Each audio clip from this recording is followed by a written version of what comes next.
Snip, tuck, tuck, fold. Crease, tuck, tape. It's not that complicated, Dad. Wrap, crease, tape, twist, tape. Ohio Lottery scratch offs make great holiday gifts. And play Holiday Bonus Millions with a 200 times multiplier and a $2 million top prize. Fold, crinkle, crinkle, roll. Plus, you can enter non-winning tickets in My Lotto Rewards for a second chance to win up to 1,000 times the price of your ticket. Please crinkle, gate, fold, ring, curl, scrunch. The best part, Dad? No wrapping required. No tuck, tuck, fold? No tuck, tuck, fold. Give the gift of fun. Lottery players are subject to Ohio laws and commission regulations. Play responsibly. Welcome to Mind Love, episode 286. Today's episode is all about changing your relationship with money with the happy money mindset. I spent $100,000 for the gift, but I got more for book royalty as a result of giving. So in spirituality, all the gift you give is stored somewhere. I call it heaven's account. And it's stored somewhere. And once again, also, if you have lost money in the past with cryptocurrency investing or stock or scam, it's not completely lost forever. I think it's stored somewhere in the heaven because the goddess of abundance came in and said, oh, you don't know how to control money. So we're going to confiscate the money and just store it temporarily at the heaven's safe deposit. And when you're ready, we'll send the money back. I think that's a deal. And a lot of people want to know the passcode. So the passcode is in your heart. Turn up your frequency with Mind Love. Bite-sized brain hacks for seekers, dreamers, and doers. It's time to give your mind a little love with your host, Melissa Monti.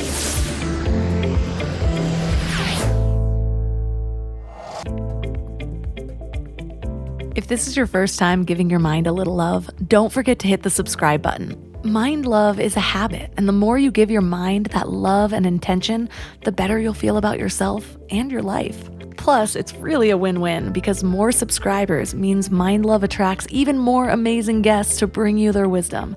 So don't forget to subscribe. Today, I would love to share a review from Clary Belly, who says, a must listen. This show is so real and authentic. The stories are so inspirational, raw, and refreshing. I love the insights and the content on here. 10 out of 10. Well, thank you so much. I loved receiving this all the way from the Philippines. It just blesses my heart that there's people listening all around the world. So thank you for taking the time to leave this review. What emotions come up when you think about money? What about when you think of your particular money situation? For a lot of people, money is a source of negative feelings like fear, stress, and anger. And because of this, finances can break apart relationships and even ruin lives. But in reality, money is just a number on a piece of paper. It's also an illusion in a way. It's a social construct that we've all agreed to. We've decided that it has value, to exchange goods and services, to be a measure of wealth. But it also holds power over our emotional states. We tie our financial situations directly to our social status, which influences our self-worth and our self-esteem. Money has become an obsession for people, whether you have it or not. Most people are either consumed with accumulating as much as possible, or it's the center of their stress and their conflicts. And it all comes down to our relationships with money. Some people have a healthy relationship with money, understanding its value and using it as a tool to achieve their goals. They budget their money, they save for the future, and use credit responsibly. And other people, I'd say most people, have a negative relationship with money, viewing it as a source of stress or constantly striving for more without a clear plan on how to use it wisely, which can lead to overspending, debt, and financial instability. And this relationship usually stems from our upbringings, the things we heard about money, how we learned or didn't learn about it. I don't think I've ever had the best relationship with money. My husband and I talk about it a lot because we had different financial experiences as children, but came out with some similarities in mindset. He grew up hearing things like, that's going to cost money that we don't have, and we can't afford that. Quite often. His family was rich in love and land, but he perceived that they were financially poor. I grew up pretty typical middle class. My stepdad had a good job. My mom stayed at home. And yeah, I heard we can't afford that a number of times. And even knowing that we were comfortable enough, I remember feeling panic. Like, what does it mean if we can't afford something? How will we buy food? Is there no more money left? But overall, I think if we could go back and choose, we both wished that we would have learned more about building wealth, things like investing or passive income. So it's one of the things that we are determined to master. Things like finding ways to make our money work for us so that it actually grows instead of just putting it in an account at a 1% interest rate so that big banks can loan it out to everyone else and they profit off of it. The whole system is screwed. But the only way that we can pass down a better mindset to our kids is if we first transform our own. Shane and I have noticed that our mindsets around money will have an almost immediate impact on our financial situations. There have been times that we've both been really stressed, but we've come together to help each other just get into a better mental state, and then immediately a payment will come through. It's kind of wild, but that's the way life seems to work in general. I wake up in a bad mood and immediately stub my toe. Or I get mad at another driver on the road, and then 4 more slow drivers will suddenly appear. I believe that we encounter, or you could even say, create situations that will keep us in the emotional state or the vibrational frequency that we're already in. So when we apply this to money, the worse we feel about it, chances are, the worse our situations will become. But there's the catch-22. How do you feel good about money when it's a source of struggle? Well, that's what we're talking about today. Our guest is Ken Honda. He's a best-selling self-development author in Japan, with book sales surpassing 7 million copies since 2001. And his latest book is called Happy Money, The Japanese Art of Making Peace with Your Money. So 3 key things we will learn are how to uncover our own personal meanings around money and why it's important, the truth behind the myth of scarcity, and how to transform your financial mindset even when it stresses you out. Before we go deep today, I want to give you a little gift, and I want to give it to you every single day. It's called the Morning Mind Love. I know how life can be. You're all fired up after an inspiring episode, and then a new day or a new challenge comes at you, and it's just hard to keep up that energy. Well, the Morning Mind Love is kind of like an oracle from your higher self to help you start each day with a positive focus. Plus, when you sign up, you get 2 free gifts, a 30-minute binaural meditation and 30 days of journaling prompts to help you remember who you truly are. And it's all completely free. So join over 9,000 people and go to mindlove.com to sign up or text the word morning to 33777.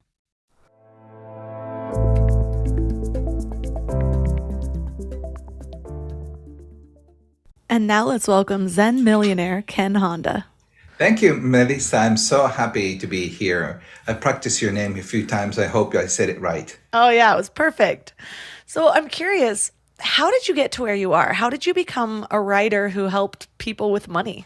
A lot of people ask me the question. I always ask, how long can I share? Because I've written, people say, wow, your experience is like, you can write a whole book. And I have written over 100 books. So, my mother always used to tell me that you talk too much. So, I'll just give you the short version. So I was retired for my baby girl when I was 29. And it's almost like 24 years. My wife and I found out that she was pregnant. So I thought we didn't have a different time line. I thought for 2 weeks, maybe, Japanese guys work hard. And my wife meant like a year.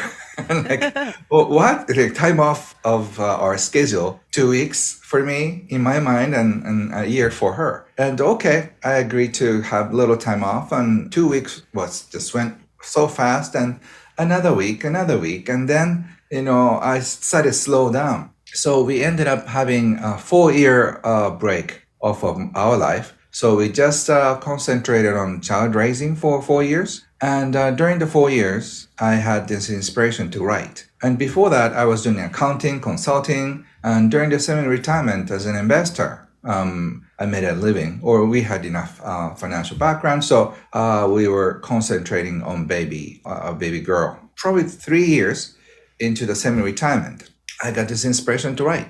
And I wrote something. My friend said, that's great. And he asked me to write more, which I did. So I ended up writing 26-page short essays on happiness and money.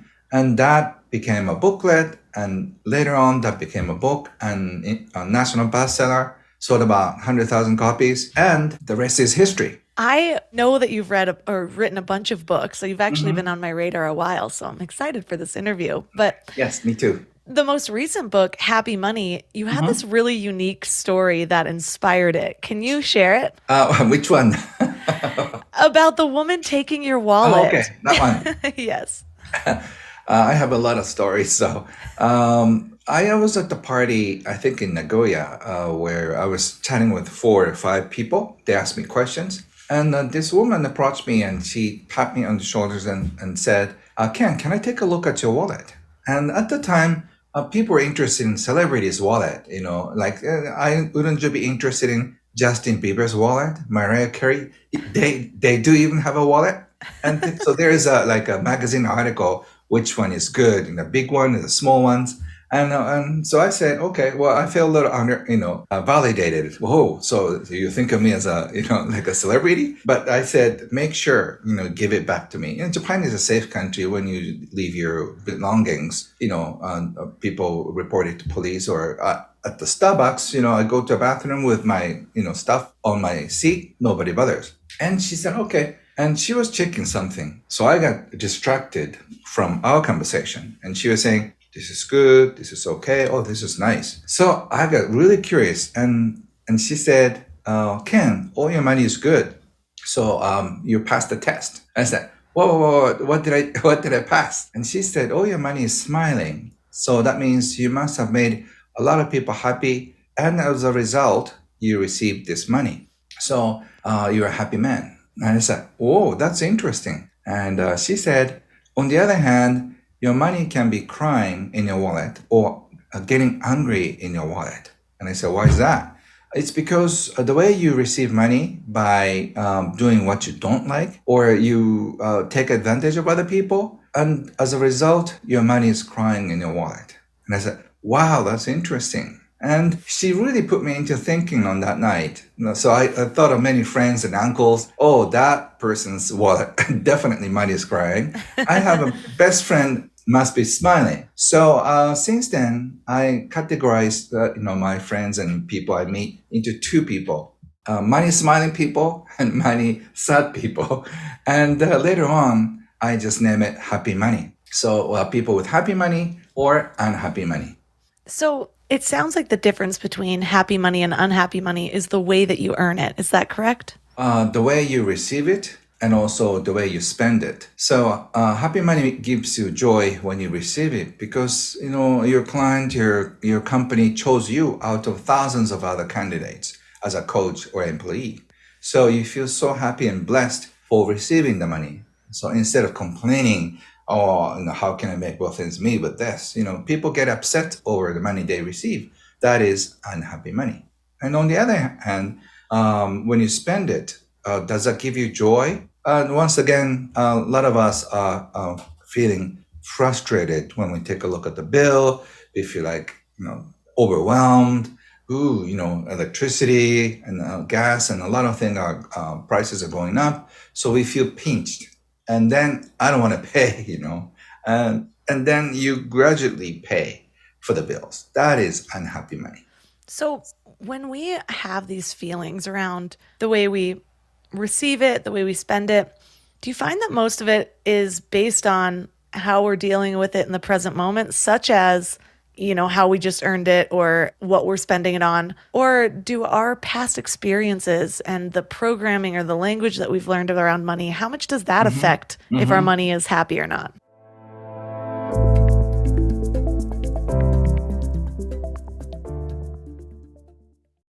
You know what's funny?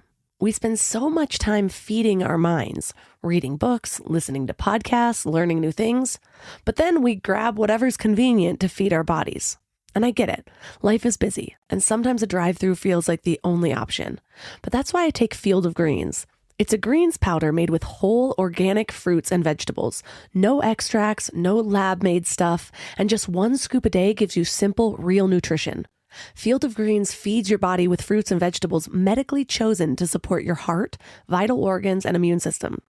And let me tell you something. Since I started taking it, I've noticed these little changes that show me how nutrient depleted I must have been before. Like the ridges in my nails, gone. My sleep, so much better. And my stomach just feels happy. You know that dreaded afternoon crash that has you reaching for more coffee or sugary snacks?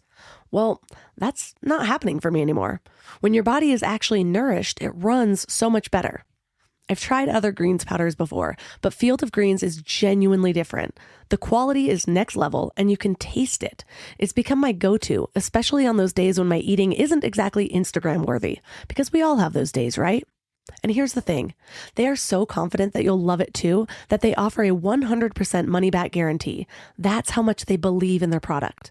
So I got you 15% off your first order and free rush shipping. Visit fieldofgreens.com and use promo code MINDLOVE. That's promo code MINDLOVE at fieldofgreens.com.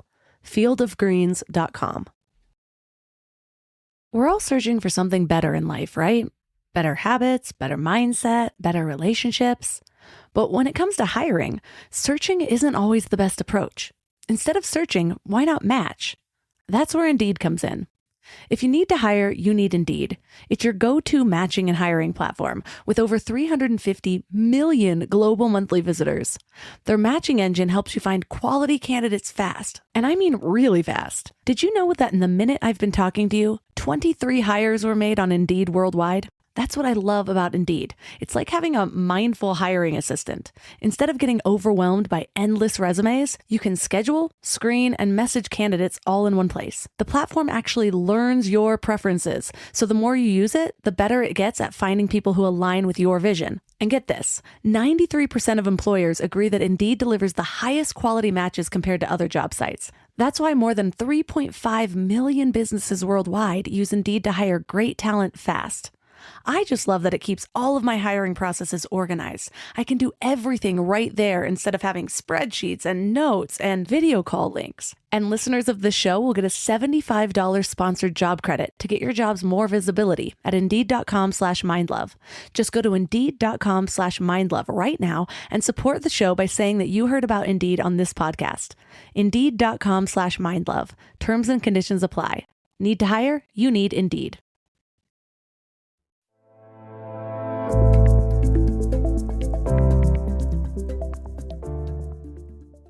Our past experiences and the programming or the language that we've learned around money, how much does that affect if our money is happy or not? Yeah, great, Melissa. You're asking me great questions. Thank you. That's exactly the point. Have you ever had this experience like you're feeling so good about shopping, and the second you thought of like, oh, this is great. I worked so hard. So for a Christmas present for your partner and for yourself, this is worth it. And at the exact time of payment, your mom, who passed away a few years ago, is telling you that's too expensive. Like, are you worth it? And then, mom, you passed away. Don't tell me what to do or what not to do. So our programming definitely influences us. At the same time, we can have this option, the choice at the present moment. But our life is not that simple. As much as we want to choose our path, at the same time, we're being heckled and told from the back. Could be your grandparents who are saying like, during the Depression time, we had a hard time, so I think you should save your money. So it's not your voice. It could be grandparents' voice through your parents. So by the time you were born, your grandparents may not be there, but still the programming in the 1930s, back then, almost like 90 years ago, passed on through your parents. Yeah, I was already hearing voices as you were explaining that.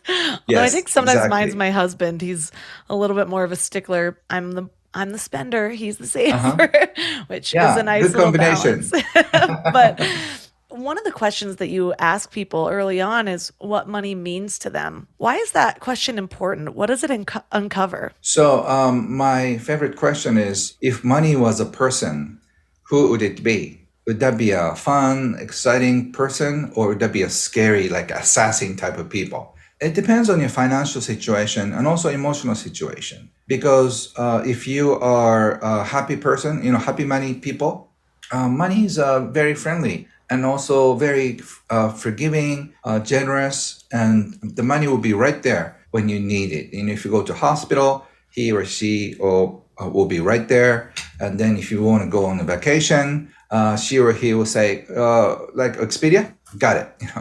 And then all the details are taken care of. But if you're an unhappy money person, that person may be quiet, intimidating, mean, cold, not friendly. So when you think of doing something, he or she will tell you, no, you're not worth it. We don't have that kind of money. So you're being bossed around and at least not treated nice. The most important thing for your daily happiness is how you interact with money. So that's why I teach happy money concept. You don't have to become a millionaire or billionaire to have happy money flow in your life. That makes sense. But one of the things that's difficult for people who have less money is when it comes to this idea of giving, and as much as, the soul aspect of self wants to give and give and give, and it's like, well, I only have a choice to give this or to pay my bills with it, especially if they're living paycheck to paycheck. And so how do you get around this idea, or how do you change your concept of money when so often the people that have the negative feelings around it might be in fight or flight? It might be in this survival mode, because I know that when our brains are in survival mode, it's almost hard to access those deeper, happy emotions. Yeah, so for those of you who are struggling with money, you have to go beyond the survival level for yourself and for your family. Otherwise, you can't even breathe. I understand that financial situation can choke you and can put somebody to death. When they think of money, they might have a heart attack, right? So I have a collection of stories, like one of my participants' aunt got a heart attack when she opened the bill. That's how money have an impact on people. So I can really feel the struggle that to make both ends meet. But that could give you also the inspiration to get out of that unpleasant situation. To do that, the financial problem is only two things. You make too little or you spend too much. And I think for people who are struggling financially, they're doing both.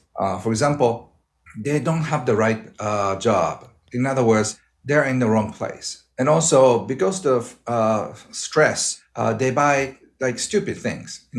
Wealthy people don't shop too much because they're already content. So they don't go to a dollar shop to get like 30 different things. But if you have a financial problem, those are the ones who buy something that they don't even use. So you have to take a look at the finance from emotional perspective. The reason why you're getting paid less is that your job is not the right fit for you. So you have to be at the right place where you can appreciate yourself. You can have all the people appreciate you. So you have to take advantage of your gifts. You have to do what you're good at. A lot of people who are struggling financially, they're doing what that anybody can do. So you have to do something that you can take advantage of your gifts. So those jobs are paying you more, and then your self-image will go up. And then you get another job. And maybe you start your own business, or you're getting paid more by doing what you love.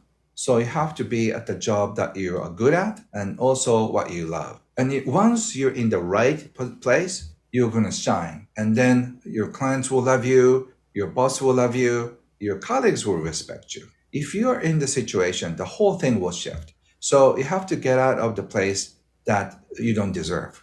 Yeah, that makes a lot of sense. And one of the things that I've realized is the amounts of times that I'm feeling stressed about money, a lot of times I can zoom out and my particular situation isn't any different. I still have a roof over my head. I still have food to eat. I recognize that's not the case for everybody that's struggling with this, but most often, and for most of the people that I know, it's like, oh, I'm stressed about money. And it's because they looked at the numbers in their bank account, which I'm not saying are meaningless, but you do talk about how money is an illusion a lot of the time. So can you elaborate on that? Because I think it's really helpful sometimes to just step back and actually look at what this thing is that we're so stressed out about. Yeah, so one of my national bestsellers title is "Where Did My Money Disappear?"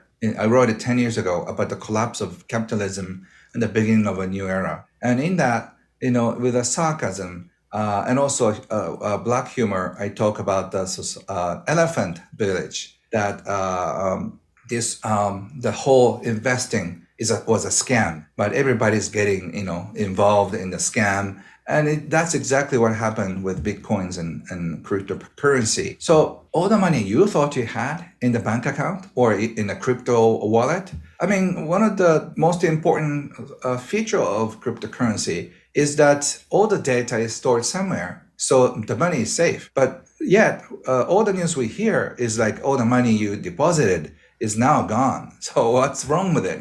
If you're deposited and recorded somewhere, it has to be safe. But the whole scam, at least for the past 10 years, is cryptocurrency related. So all the money you think you had in your bank account is not there, because that money, right after you receive on the bank account, is already loaned to China, and they're building something, big building that not finished yet. And all the money that you deposited is gone to Greece or Africa, 2 seconds after you just punch in the numbers. So all the money you think you have is gone actually. And tomorrow you may be able to withdraw some money, or just, you can transfer the money digitally, but you never know. So we are going to experience some kind of a crash. I've been teaching about this for the past 3 years. So, you have to understand what money is and what money does to you. And unless you find your true financial independence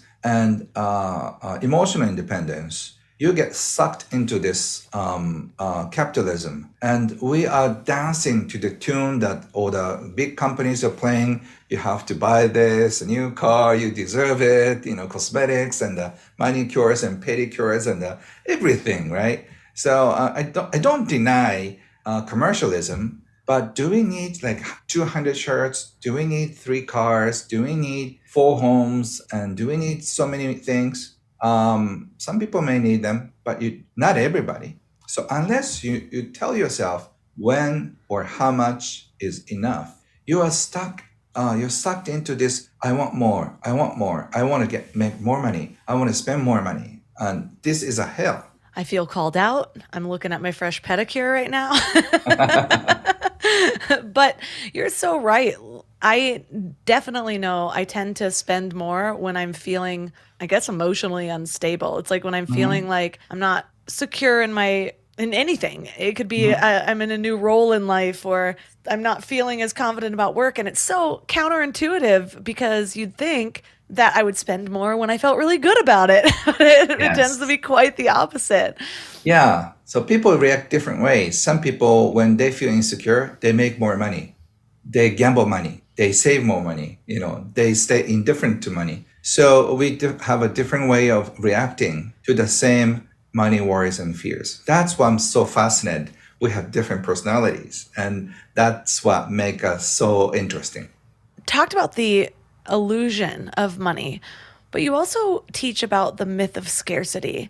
Can you go into detail about that? Because I'm sure there are people living out there that are like, talk about the myth of scarcity, but I actually don't have food in my in my fridge. So why is it a myth? Because we think that we don't have enough, so that's why we struggle. That's why we worry. That's why we have to save. But when in fact, if you're connected to a community, if you're connected to your friends and family members, you don't have to worry about it. I feel a little sorry for Western culture people because they're so separated from one another. Like money taboos. I just came back from the world tour, so I really enjoy talking with, say, Finnish people and Swedish and German, English and American and Australian and Chinese.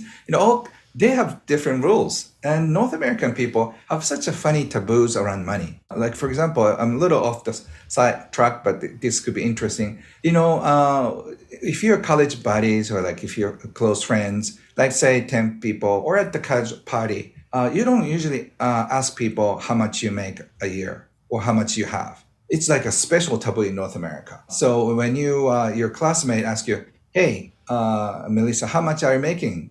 Like how much did you make last year? That could be a very rude question, right? And that could really just put people off. And that could be very embarrassing questions. So money is so much taboo in North America.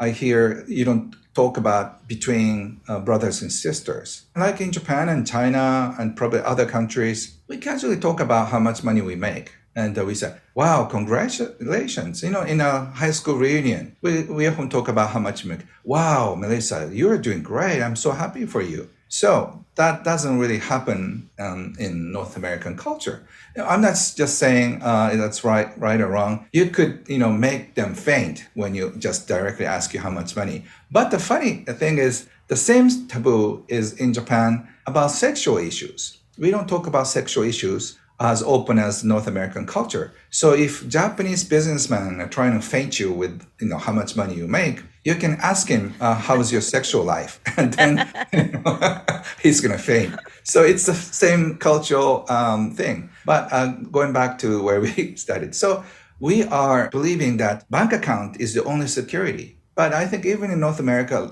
look at Latin people, they're connected. If they have no money, their relatives, uncles, or niece are going to help you.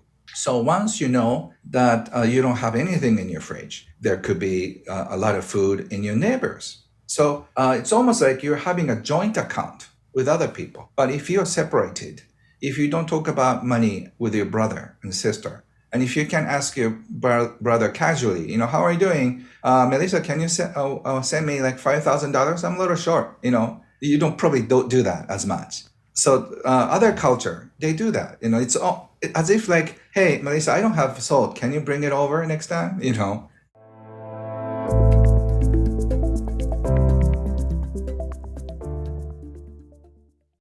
know what's interesting about mindfulness? It's not just about being present in the moment. It's about being thoughtful about the future. We meditate, we exercise, we work on ourselves, all to create a better tomorrow, right? But there's one piece of the future planning puzzle that nobody likes to talk about. I get it. Life insurance feels heavy. But here's the thing. Just like meditation is an act of self-care, getting life insurance is an act of family care. It's about making sure your love continues to support your family, even when you're not there to do it yourself. That's why I want to tell you about SelectQuote. They're one of America's leading insurance brokers with nearly 40 years of experience helping over 2 million customers. Their licensed insurance agents work for you to tailor a life insurance policy for your individual needs in as little as 15 minutes. And here's what's cool.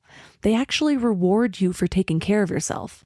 If you're in good health, they work with carriers that could get you same-day coverage for up to $5 million, no medical exam required. And it's way more affordable than you might think. You could even get coverage for up to $1 million for as little as $20 per month. We just did this all recently after putting it off for years, and I can't tell you the peace of mind just from getting it done. So get the right life insurance for you for less at selectquote.com/mindlove. Go to selectquote.com/mindlove today to get started. That's selectquote.com/mindlove.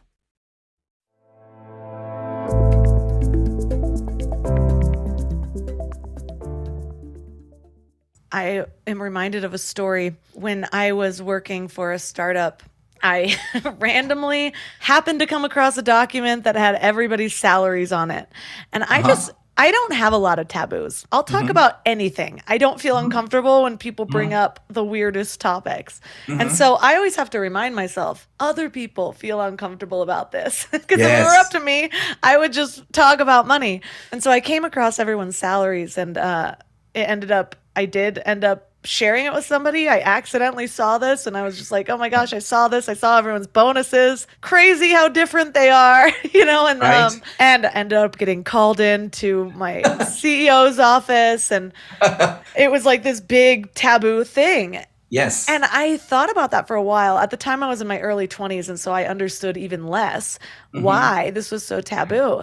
And I thought to myself, this only benefits the head of the company, because if we don't know how much each other's makes, we don't have an expectation to set it against. We're not asking for a raise because we do just as much as this person. he can basically come to each of us individually and sort of drill into our self-worth and be like, well, Melissa doesn't expect to earn more than this, so she doesn't even realize she's making half of what everyone else is. Right. And so I wonder how much of those taboos are kind of created by the systems that hold us in. Yes, exactly. So that's why I'm saying, like, look at this, world is not made as you think it is, but we think that's the way it goes. So once you're out of this scarcity mentality and once you have taboos, like I came back from Finland, and then Northern European people, they don't have a taboo about being naked. So men and women, they often, if they're close, they often go to a sauna, everybody's naked. But in North America, you could probably freak out if your dad, your mom, and brothers and sisters, they all come into the same small room, hot room, naked, right? That's not quite, that's not accepted, right? Yeah. Well, although I would be like, yay, we're finally all free. I'd probably be the first naked one. So we have to be very careful because other people have social courtesy, because I don't, I have a long hair, I break all the rules, so I have to respect other people's space. So I think in that sense, we're a little 5 years or 10 years advanced in a sense that we are freer. But people are so stuck and people are so afraid. So when I teach about money, a lot of people ask me, Ken, you have no worries because you have all the money. But I was like this before I made money. Money come in so smoothly because I don't have that kind of block. And going back to the scarcity mentality, the reason why I'm not afraid of going bankrupt is, number one, I don't have any debt. But even though I run out of money, I have so many friends and family members who are going to make sure that I won't fall. So I feel protected. So even if I lose everything, I can start writing a book called Joy of Bankruptcy, 8 Steps to Recovery, stuff like that. Or I can just send in my list and say, hi, from Ken Honda. I'm just fresh out of bankruptcy. Can you spare me $1 or $2? I'd be super happy. I'll just, create a video for you. So send me in something. And then probably I can generate enough money so my family can live on for a while. So that's why I'm not worried. But if you're separated from your parents, family members, and friends, and if you have nobody that you count on, you can lean on, it's scary. So your relationships are more and more important than the numbers in your bank account. Which is so ironic because we tend to place more value on that earning of the money. Just as a culture, a lot of cultures are about, we spend all this time in our businesses trying to build wealth, whatever, and we sometimes do it at the detriment to our relationships. I think that's one of the things that's changing a lot for me, just reaching my late 30s, starting a family. All of a sudden I'm hyper aware of those connections that I have. And I am fortunate too. I have a lot of people that I could fall back on if I really needed it. I don't think as many people where I could just reach out and ask for money for no reason. But if I was really struggling, then yeah. And I think that's important to realize because I notice that sometimes in my body's reacting to a stress as though like this new venture's not going to work. I'm going to lose all my money. I'm going to end up homeless and I'm going to die, And really it's like, wait, why am I panicking like that? Where it's like the worst case scenario is maybe I'll have to move. Maybe I'll even have to move in with my mom, which would be pretty terrible, honestly. That gives me heart palpitations, or my grandma or somewhere. I'd have somewhere to go. And figuring out, Tim Ferriss used to have an exercise about basically thinking about the worst case scenario. And it's counterintuitive to what a lot of people think, where it's like, oh, visualize the best case scenario. But sometimes really playing out that worst case scenario, you realize it's not quite as bad as your nervous system is acting like it is. Yeah, so I think we are so worried and fight or flight mode because our survival is tied with money. Like 300 years ago, all of us are farmers. So we used to grow our own food. So food is right there. But after, we moved into the city and started working in a factory, everything costs something, like the food and the rent and the water. So I think money and our survival were strongly tied in our mind. That's why we are so scared that one day we may run out of money, and it goes deeper than what it really is. We talked about how we have these different relationships with money, and sometimes mine might be completely different than the rest of society. And that's fine. It's the society I live in. I do kind of have to just respect people's comfort levels.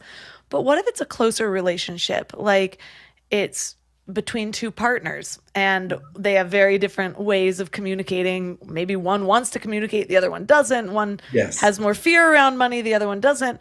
How do you come together and make that an effective or productive conversation or relationship without pushing one too far? I think in relationships, everything is negotiable and everything could be taboo. I've done a lot of family and couple counseling with money. And what's interesting is that when they started their relationship, they're attracted to the opposite side characters. The spender and money maker. They are like, instantly attracted to one another. Because from the spender perspective, money maker are the solution. Wow, thank you. You're making a lot of money. Now, if I get married to you, I get to spend a lot of money. And so from a money maker's perspective, these men or women are so attractive because they know how to enjoy life. These guys or women, they are focused on money making, so they don't know how to enjoy life. So they are instantly attracted. But after 5 years, that's when they come to my counseling. They're complaining about the problems, but they are the exact reasons why they got together. So money makers, they have to slow down and appreciate to enjoy with the spender people. And the spender people need to appreciate the money maker people. So by having a mutual respect and an understanding, you can just stay as a couple. But with anything else, like sexual issues, people want to have more. The other one may be saying like, "Oh, have enough," So it's the same thing. Like you have to really meet in the center between the two. So unless you can do that, you cannot have a fulfilling relationship. So of course, the other one, this person wants to talk, the other one wants to avoid the topic because they feel like they're inferior or they're not satisfying the other partner. So it brings a lot of shame, guilt, overjoy. So all kinds of emotions. With money on the sexual issues too. So unless you're willing to face it and heal the feelings together, you will just be in hell. So I think that's exactly the reasons why there are these negative feelings, because after healing these negative beliefs and feelings between the two, you have a stronger bonds, and also your life will be more fulfilled. So I think negative healings are good. And money pulls out the best and the worst in you. I hope it's good news for you. Yeah, I have uncovered a lot about my money beliefs just being in a relationship, and so has my husband. And it's interesting looking back on just the way both of us were raised. He grew up, I think we both consider ourselves wealthy, just in that we had amazing families and support. And my family was just middle class, but we had a nice house. I was never embarrassed of bringing people over or anything like that. I never really felt like we were strapped, but my parents had a very traditional way of earning money. My stepdad was a police officer. My mom ended up being a stay-at-home mom after I was about 7. And, it was just putting money in savings, earning your money, whatever. There was no real understanding of growing your money in any other ways other than just that standard earning. And so one of the things that we're focused on is understanding what investing looks like, understanding how to make passive income, understanding these routes of entrepreneurship.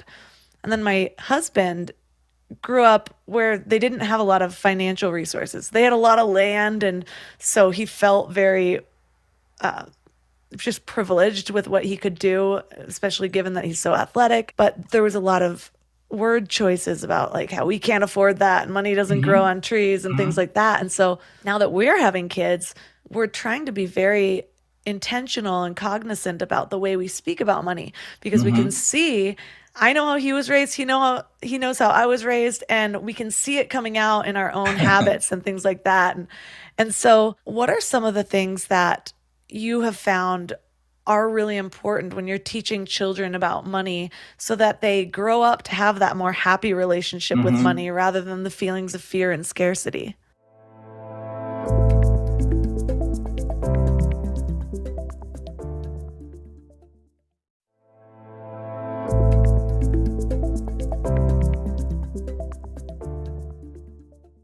What are some of the things that you have found are really important when you're teaching children about money so that they grow up to have that more happy relationship with money rather than the feelings of fear and scarcity?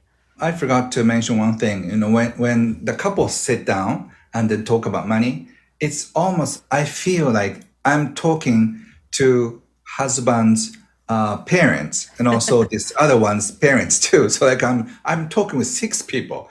So because we have a different way of living.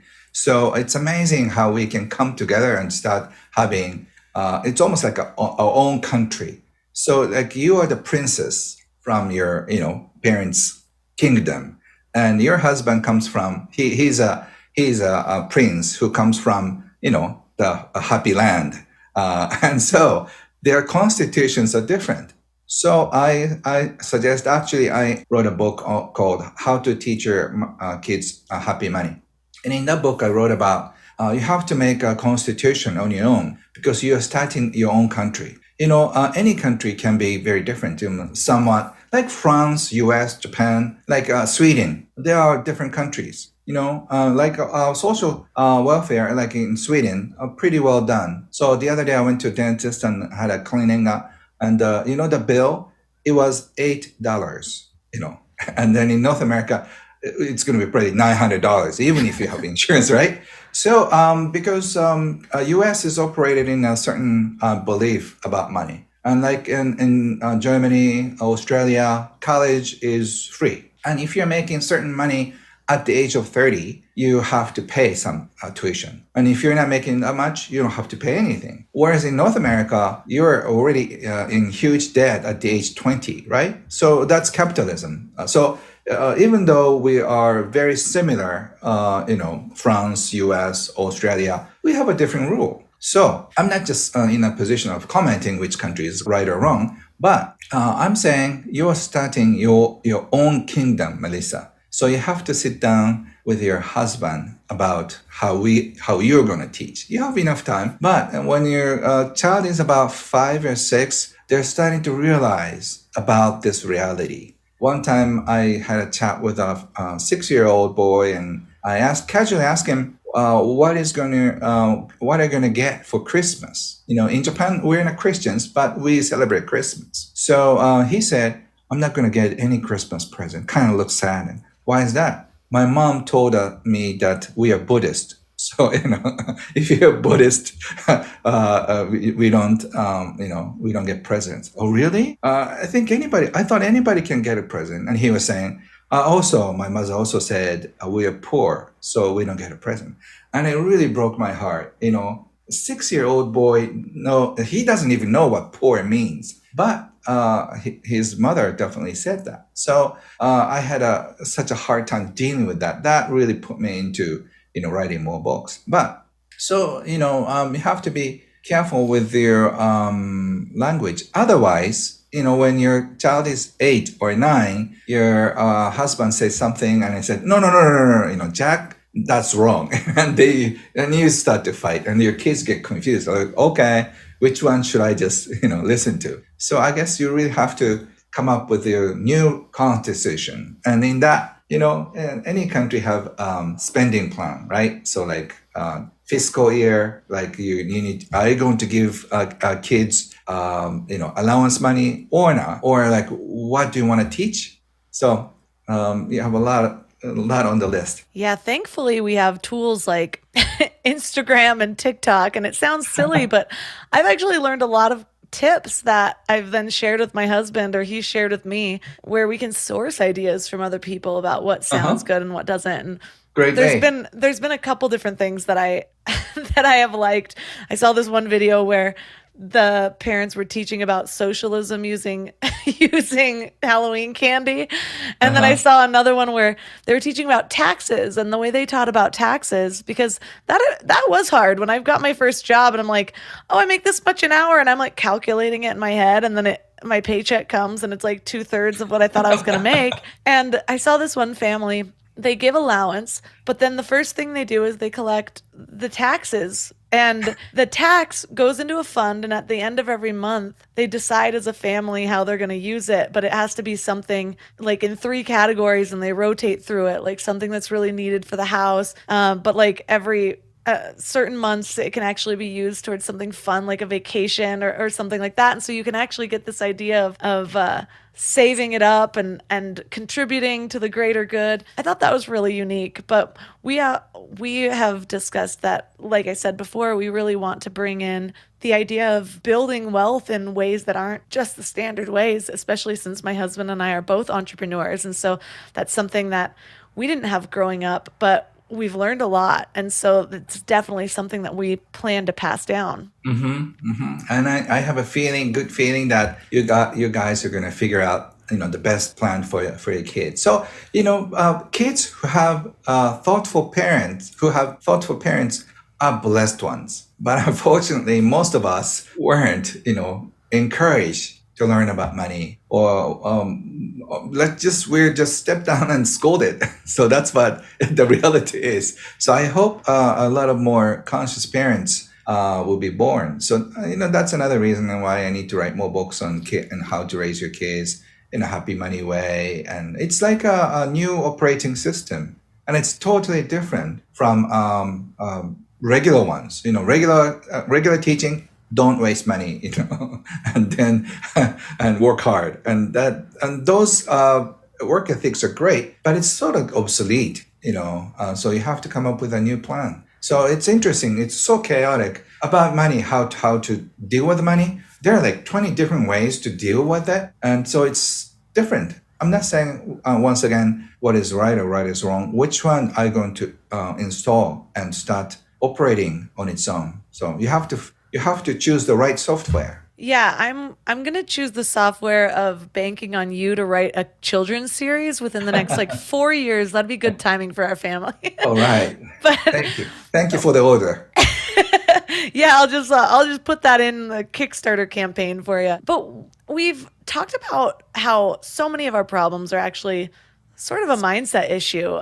I felt a little called out when you're like, yeah, it's usually people that are spending too much. I'm like, yeah, I can actually think back to all of my money issues. Even when I was like a poor college student, it was still overspending. I specifically remember being in college and being at the mall, and there was this purse I really wanted. And I actually thought to myself, my bank lets me overdraft $100 so I can afford this purse. So I've really had to work up to being a more conscious spender. But what about people who actually do not just feel poor, but they don't have the money in their bank account, especially now that prices have been fluctuating so much? So many people in my town have been voicing their concern over grocery prices and just seeing maybe they had a budget 6 months ago and now that budget's out the window to just afford what they were affording before. And so what about the people that are truly struggling day to day? How do they still build that happy money relationship? I told you before, money problems, there are only 2. You're making too little, spending too much. And this time you have to spend too much, right? So this side, you cannot really control. So you have to work on the other side, which is making more money. So I think this whole world situation will put us in a new perspective. I think we're just called for a new creativity. Everyone in the whole world has to come up with something new, some new creative ways to make extra $300-400 a month. So I think this is very exciting. I think finally my age has come because we get to be creative in supporting other people. Maybe you want to learn how to give a manicure session or how to just read horoscope, nice haircut, makeup, may help support the makeup. Whatever that is, you have to come up with new ways to help people. There are many ways to make a little money on the side, and that could go into something big later on. So you have to come up with new ideas, and all the new ideas are born at the hardest time of your life. One of my friends was running bed and breakfast in the countryside, but there's no customers. So they had no time. They had a lot of time because there's nobody, right? My friend had a lot of time. So she started making something like a crafts, like elephant and stuff. And she displayed it on a reception counter. And very, very few people who stayed in the B&B said, oh, that's cute. So everybody was buying something. And then she loved the idea. So she made one room of display for all the crafts she made. So what's funny is that they never visited to stay in the place, but they came to shop her cute crafts. And then second room and the third room, she ended up having the whole entire B&B and turn it into her craft store. And that story didn't end there. So she was asked to do more. So she opened another shop in the city. The second one, the third one, and how many do you think she opened? She ended up having 100 stores nationwide. And after 17 years or something, she sold the whole store to Fortune 500 companies in Japan. And she's happily retired in outside of Tokyo and also Hawaii. And the whole empire started from killing her time. And also she has to make some money because her husband's bed and breakfast was almost at the verge of bankruptcy. So when you have a hard time making both ends meet, that's where you have to be creative. And that would really put you out of misery and start a new life. So I'm not just saying that, anybody can do it, but we have to come up with new ideas. Yeah, I've found that a lot of times it's in those stressful states where we don't have another option that we realize we've always had another option, and like we haven't allowed ourselves to see it because we've just been seeing it through this lens of I can't lose this job or I have to get this job or whatever it is. It reminds me of a conversation I had with my parents when I was first looking into entrepreneurship. One of the first things that I dabbled with was having a travel blog. And my stepdad just could not understand. He's like, well, you still need a job. How are you going to travel all the time and keep a job? And I'm like, no, I can create a job out of this. And it didn't end up being my purposeful thing that I landed on, but it was my first step of really understanding creating a website, creating partnerships, affiliate marketing. Like it got me my foot in the door. And then I started to get more intentional and ask myself the questions that allowed me to uncover the things that were really meaningful to me, the things that I was endlessly curious about. And ultimately, I realized I don't want to share with people where I went on my travels. I just want to travel and come back and work or travel while I'm working, but I don't want to share with people what I'm doing the whole time. And so I asked myself, what am I endlessly curious about? What am I already learning about because I just can't help myself? What do people ask me questions about? And that ended up leading to the idea of mind love and just the power of the mind and how we have more control and options and freedom than we really think we do. And so I think that plays so perfectly with that. But I've also found that maybe it's that I can't see it when I'm in certain states of mind or certain states of stress, but there's also this element of spirituality for me where when I feel really aligned, when I'm doing all of my practices, ideas will come to me, opportunities will flow to me. And so I'm curious what your thoughts are about any sort of spiritual element to money. Yeah, I just finished a 6 months course on spiritual money. So I have all the fascinating stories about how money comes into your life in a very spiritual way. So money is energy, as I stated in the book. Money itself is neutral, but it could carry good energy, bad energy. if you are surrounded by happy energy, your money will have the energy. And then people who receive happy money from you will feel happy. So spiritually too, if you impact people in a deep way, people appreciate you. So the more people you support, the more money you receive. It's as simple as that. So that's why I've been teaching people how to find your gifts and start giving spiritually. And once you start giving who you are and start sharing what you do and who you are, people will appreciate you. This appreciation is energy. So once there is enough people who appreciate you, there is a buildup. For example, I told you that I gave away 100,000 copies of my booklets, and people thought I was crazy because it cost me something like $100,000 US for a gift. People thought it's crazy, but I really enjoyed it. So I gave people about the tips on happiness and abundance. And I got thousands of testimonials and fun comments, feedback from the booklet. And based on that, I came up with a book. So I paid because I spent $100,000 for the gift, but I got more for book royalty as a result of giving. So in spirituality, all the gift you give is stored somewhere. I call it heaven's account, and it's stored somewhere. And once again, also, if you have lost money in the past with cryptocurrency investing or stock or scam, whatever the money you lost, it's not completely lost forever. I think it's stored somewhere in the heaven, because the goddess of abundance came in and said, "Oh, you don't know how to control money, so we're gonna confiscate the money and just store it temporarily at the heaven's safe deposit. And when you're ready, we'll send the money back." I think that's a deal. And a lot of people want to know the passcode. So the passcode is in your heart. And if you start loving yourself, if you start loving other people and start sharing who you are, and then that will be melted, and then the account will be released in the process. So that's why I teach people to do more of what you love, because it's going to melt that ice away, and people can notice you. People will ask you more for cooking and for sharing and mentoring and coaching and counseling or connecting, whatever you're good at. So if you do that more, that will come in as appreciation. So it's a spiritual energy.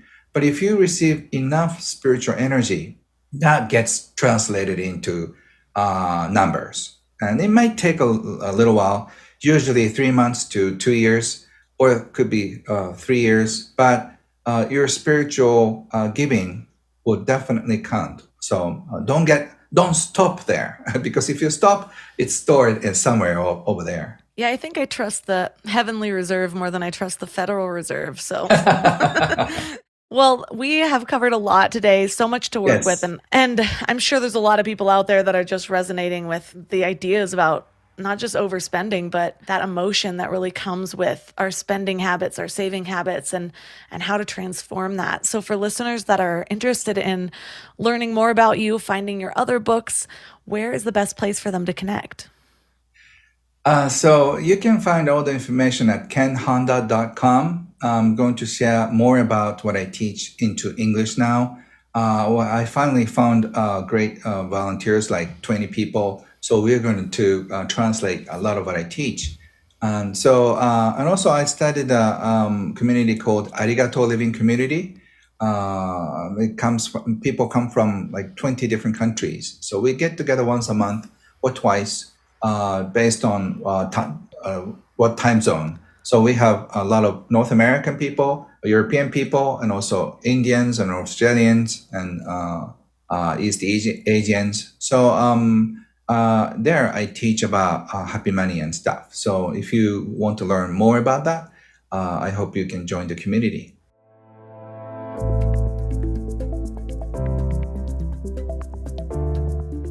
All the links for this episode will be at mindlove.com/286. Your challenge for this week is to become aware of your current money situation. And I don't just mean become aware of your finances. I mean, become aware of the energy that you're carrying around money. When you think of your financial situation, what do you feel? When you think of spending money, how does that make you feel? Do you feel like you have any impulsive behaviors or habits around money? I know I have some of those still that I'm working on, so no judgment. The first step is always awareness. And if that's all you do with the challenge this week, that's good enough, because that awareness is what allows you to tap into your inner wisdom and see the next step of what to do. But you have to be really honest about what you're feeling, what you're thinking when this topic comes to mind. Now, if you want to take it a step further, get practical. I remember doing a money challenge a while back, and one of the first steps was just to actually become aware of my money situation, like log into my banks and my credit cards, see how much debt I'm in, see how much cash flow I have, and start to treat money like the sacred thing that it is, like you cherish it rather than you just throw it away or hoard it or whatever that may be. And so that includes the cash that you have in your wallet. Don't just crumple your money up and throw it in a pocket. Spread it out. Put it neatly in your wallet. Maybe even get a new wallet. I know that's another spending thing, but if it's going to serve your higher good, these are the things worth spending on. One of the biggest shifts that I've made recently with money was I could feel myself, especially during the lockdowns and just the chaos of what was going on in the world, trying to have control over my situation by making myself feel better with spending. And so I created categories of what's actually worth spending money on, which things I can buy on the day that I think of them versus should I wait a night or 3 to really see if it's something that I still want or need. And so now for the material things, I put them on a list. And if at the end of the week I still want them, it goes up in priority. And then I can prioritize the things that I'm looking at rather than just buying them each individually and not really seeing how much that adds up. And instead, those go on a list. But I am able to spend on things that are going to level myself up. For example, health, and not just random expensive wellness products. I mean like the tea that I want or a supplement, and also education. So if there's a new course that's going to help me in my business or in my self-development, I think that is quite worthwhile to spend money on. Those are the things that I want to improve in my life. Those are the things in which it creates an investment in myself rather than just giving my money out to others. So let me know how it goes. Reach out to me on Instagram at mindlovemelissa. And if you have any other tips, please share them with me, and I'd love to share them with the community. If you found this episode helpful, please send it to a friend or take a screenshot and tag Mind Love Melissa and Mind Love Podcast. I love seeing what you guys think about episodes. Also, when you share and write something about it, it just totally lights up my world. You can also leave a 5-star review on Apple Podcasts or on Spotify. Absolutely love those as well. And finally, there's the brand new Mind Love membership, and it is packed full of value. Seriously, I'm prepping for next month already. There's so many amazing courses. I did a survey, and a lot of you wanted a way to get your hands on the material and actually figure out ways to integrate it into your lives and be accountable for that. And so that's what I created this membership for. So you can find that at mindlove.com/membership. And that's all for today. So thanks for giving your mind a little love today, and I'll see you next week. Thanks for tuning into Your Higher Frequency with Mind Love.